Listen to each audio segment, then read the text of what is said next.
Kau lagi? Kau buat apa kat tangga ni? Aku tegur kau, tegur aku pula. Dari minggu. Kau bilang aku tegur kau sibuk tegur aku.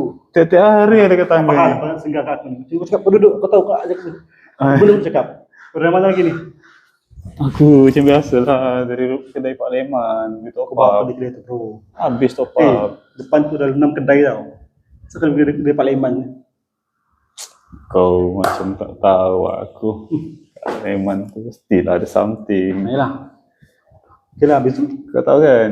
Kau tahu, kau tak beritahu, kau tak tahu lah. Alah. Anak Pak Leman tu kan baru balik overseas. Jauh je. Jadi dia adalah kadang-kadang Pak Leman suruh jaga kedai tu. Overseas seberang laut lah kan. Seorang lah. Laut mana bila dia aku tak tanya pula dia laut mana.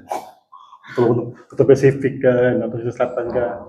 Yang aku tahu dia baru balik daripada overseas lah. Lepas tu dia kadang-kadang Pak Leman tu suruh dia jaga kedai. So aku tu kadang-kadang tu beli top up tu beli yang RM5.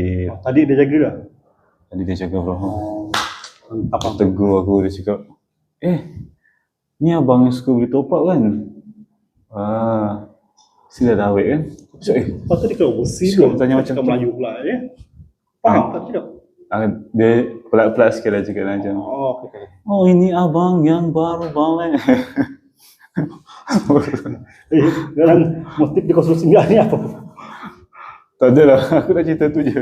Cerita tu je? Itulah. Kau nak beritahu aku yang anak dia balik dari overseas? Kau nak beritahu yang kau suruh aku beli top up bro?